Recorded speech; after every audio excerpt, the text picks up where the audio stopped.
Okay, so I would really like to meet Saint Ignatius of Loyola, but I don't know. I'm not really sure that he would like to meet me. He might just look at me and say, "You talk too much. You need to be quiet." And we would both love to meet Saint Bernadette, but I don't know. She was pretty shy, didn't really like being in the spotlight. She did not like to do interviews, so I'm not sure that she would really like to talk to us. So who did we put on our top 10 list of Catholic saints we would like to meet? That's what we're talking about today, so let's get started. Hi, I'm Jennifer and this is Kate, and we just celebrated All Saints Day here this past week. And in honor of the saints, we thought it would be fun to ask the question, who are the top 10 Catholic saints we would love to meet in person? We thought it would be fun, but in reality, it is very hard to make a list of 10 saints and only 10 saints.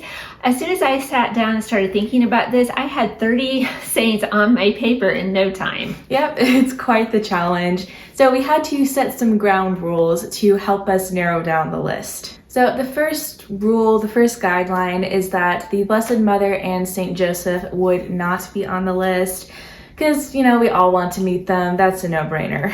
Definitely. Also, our confirmation saints, not on the list. Of course we want to meet them. We picked them for confirmation. So Saint Clare of Assisi, Saint Therese of Lisieux, sorry, maybe we'll get to you next time. And then also our guardian angels wouldn't be on the list either. Of course, we would love to sit down and have a long chat with them. Okay, and then because some saints seem to come in pairs, like Cosmas and Damian, we decided that we would allow saint pairs to count as just one saint. So for each saint, we're going to share two things. The first one is why we admire the saint, like why we're interested in them, why we picked them. And then also, what is the top question, the one question we would love to ask the saint? The first saint on our list today is Saint Guy of Anderlecht. He was my Saint of the Year last year, and I would like to know more about him. The internet is very unhelpful. It does not have a lot of information about him, but he is the patron saint of bachelors, epileptics, workhorses, and interestingly enough, he's the patron saint against mad dogs and rabies. So he's definitely a man of mystery who intrigues us. We want to know more. And our question for him is, how in the world did you become the patron saint of rabies cases? I mean, really, there has got to be a great story there. The next on the list is Saint Damian of Molokai. He was a missionary priest who served the lepers on the Hawaiian island of Molokai. And he was so brave. He went to help the lepers when no one else would. Even though he knew going there was like a death sentence, that he would probably get leprosy and die, which he did. So he was so brave, just so brave. And that's our question for him. How in the world were you so brave? How did you do it? Yeah, it just amazes me every time I think of it. So how did you keep going, St. Damian, when times got really tough? What tips do you have for us? That's probably 7 questions, but there you go. Next up is our first saint duo, Saint Perpetua and Saint Felicity. They were early Christian martyrs who were thrown to wild animals in the arena in Carthage in 203. And they didn't even die from the wild animals. They survived that even though they were injured. Emperor Severus had to have them put to death by the sword. And I think a lot of us would like to sit down and be able to talk to a martyr. And I think the story of these two saints is very interesting. And Perpetua also kept a diary so we can hear what happened to them in her very own words. So that's super cool. They were definitely very brave also. And our question for them is this. Do you think that it is harder to be a faithful Christian in our day and times than it was in your day and times? For them, they were in constant danger of physical death, but now we live in a culture that puts us in danger of spiritual death. So it'd be interesting to get their opinions on this and see if they have any advice for us. Next up is Saint Peter. He was our first pope, but he was also so human. Lots of people find him very relatable. He was always saying the wrong thing at the wrong time, but he never gave up, and Jesus never gave up on him either. He was a great example of Jesus's love and mercy. So we love him for that. And our question for him, although this may seem petty, we still want to know, we would ask him, St. Peter, even though you did a lot of great stuff for Jesus and you went on to become a martyr, people kind of forget that. And they always hold you up as the primo example of the guy who let down Jesus. You denied Jesus 3 times. Does that ever bother you? Yeah, does that still get him, or is he just like over that now, kind of above it? Yeah, he just doesn't care anymore. I don't know. We want to know. And now we have another saint pair. St. Paula and her daughter, St. Eustochium. So they were a Catholic mom and daughter duo. We've talked about them on our channel before. They worked with St. Jerome and helped him translate the Bible from Greek into Latin. St. Jerome was known to be kind of grumpy and even a little rude. He didn't like a lot of people, but for some reason he liked St. Paula and her daughter. They really kept him on track, so we think they're a super neat pair, and honestly, we would just like to get to know them better. So our question for them is, what are your top tips for living with or like working with difficult people? They managed St. Jerome somehow, so we feel like they would have a lot of words of wisdom on this topic. Also on our list, St. Hyacinth of Poland, the great wonder worker. This guy's whole life was a miracle. He raised people from the dead. He could walk on water. Once he even restored the farmers' crops after they had been completely flattened in a hailstorm. So I would just like to even sit in the same room as this guy. And a fun fact about him is that he's the patron saint of weightlifters.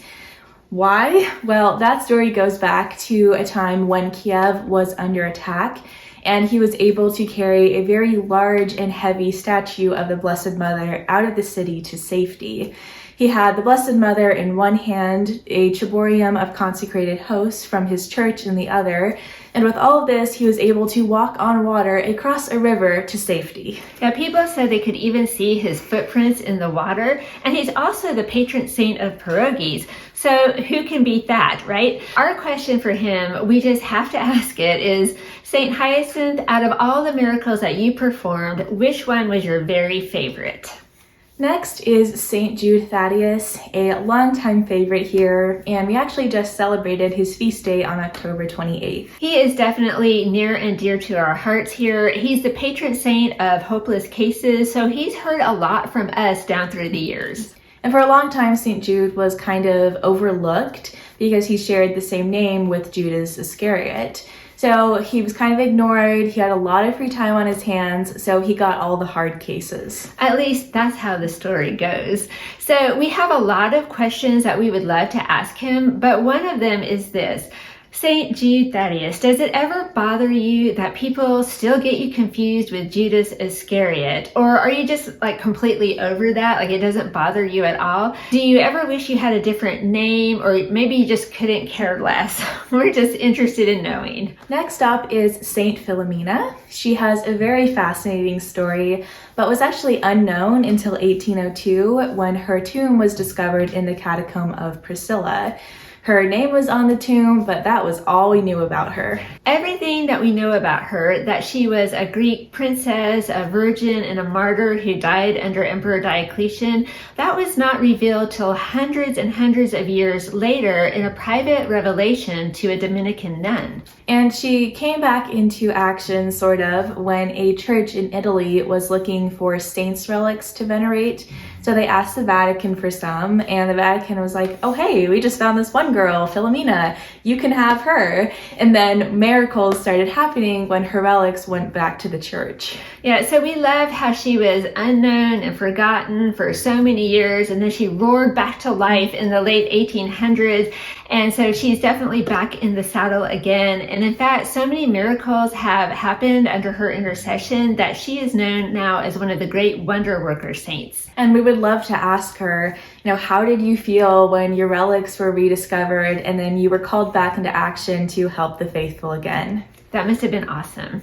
Okay, so St. John the Baptist was a shoo-in for our list. He is Kate's Saint of the Year this year, and not for the first time, so evidently he has some type of interest in our family. and we love his fearless style. He is all in for doing God's will. So we would really love to ask him, what was it like to be John the Baptist? I mean, really, did you always know that Jesus, your very own cousin, was going to be the Messiah? Was that a surprise, or did you kind of see it coming? We would love to know.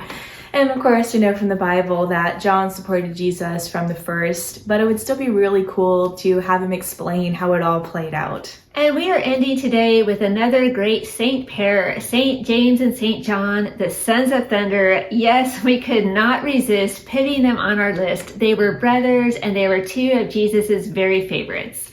And we've always admired all the work that they did for the early church. John wrote a gospel, James was one of the very first martyrs, and you know how much we love the way of St. James here. So our question for them, and it might sound again superficial or petty, but we are dying to know, what exactly were you two doing when Jesus gave you the nickname the Sons of Thunder? Again, there has to be a great story there. So there you have it. That is our list. Again, it was very hard to limit it to just 10 saints. It feels almost wrong because there are just so many saints that we would love to meet and get to know better. So maybe part 2 to this video someday. But in the meantime, who would you put on your top 10 list of Catholic saints to meet? Let us know who they are down in the comments and why you want to meet them. So we hope you enjoyed today's video. We are wishing you a little late Happy All Saints Day, and we'll see you next time. Bye.